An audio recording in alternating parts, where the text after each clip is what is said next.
Welcome to subramani.com.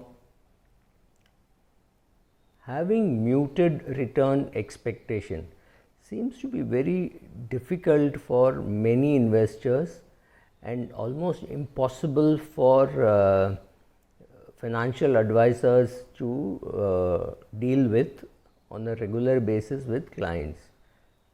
This is largely because of our historical bias, seeing the returns that funds have given over long periods of time, maybe in the 90s or early 2000s and 2003 to 2007, and the impact of 2003 to 2007, right from 2003 to 2013, or the fact that we have been in a bull run from 2009 to 2020.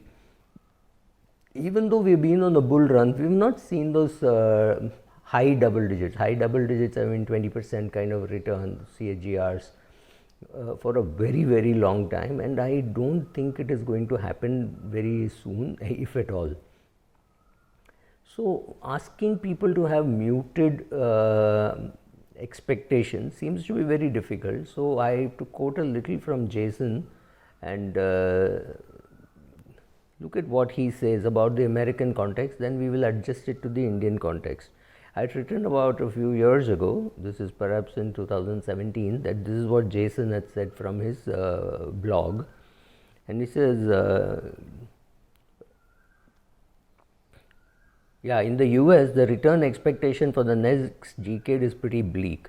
Bogle says he combines dividend yield, currently 2% of the S&P 500, with projected earnings growth, which he expects to be about 5% over the next decade. He gives a return of 7% and a haircut of 3 percentage points to account for the fact that he expects PE ratios to contract, bringing his equity return expectation in the US market. This is Jack Bogle saying it will be about 4%. And for bonds, he uses his current for his forecast. He expects bonds to give about 2.5%, which means a 60-40 portfolio would give something like 3.5%.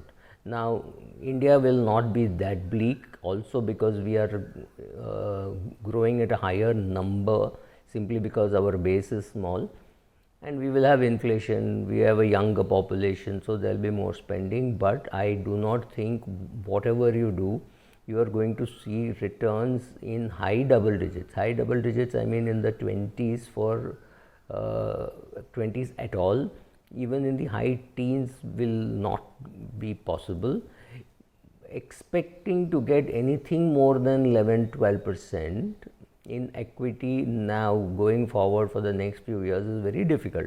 Having said that, 2020 being this year of huge calamities which will take and is taking a toll on corporate earnings, and therefore wiping out a lot of 2020 and 2021, or actually almost removing them from your fact sheets, or rather your projected earnings, you will have to go to 2022. So 2022 may be a good year because of these 1.5 years of lost commercial activities or reduced commercial activities. So therefore, when you are expecting, let us look at the PPF return. PPF return is now approximately 7% and going to sub 7 rather than going much above. So if you use the PPF as the free rate, risk-free rate of return which you are getting, instead of using the 3-year State Bank of India Bank FD, which could be about 6.5%, so 6.5 or 7%. So how much can you expect to get in a bond fund?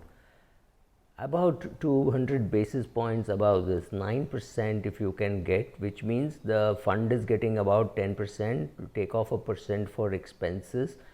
So if you can get 9% in a debt fund, you should be thrilled. You cannot get more than 9% in a debt fund. And how much will you get in an equity fund? Maybe about 11%, 11.25%, maybe 12%, and take off 1%, 1.25% for expenses. You are left with something like 10.5, 10.75% return in equity.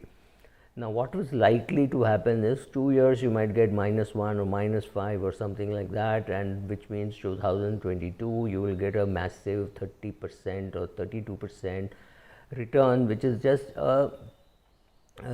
returning to the mean, right? It is just you're saying, okay, 2 years we did badly, so 1 year we will catch up with the mean. The luck or the thrill lies in sticking during these tough times and not stopping your SIP or things like that, subject to your cash flow, of course. Now, what happens to an IFA when he goes and tells the client that you will get about 8% in PPF, sorry, 8% in debt funds? The immediate reaction is, oh, once upon a time we were getting 12%, now we are already getting 8% in PPF. If you can give only 8% in debt funds, why should we invest in debt funds? By all means, don't invest. If your expectation is high, don't invest. As long as you just fill up your PPF. If there are 4 accounts at home in PPF, fill it up with 6 lakhs.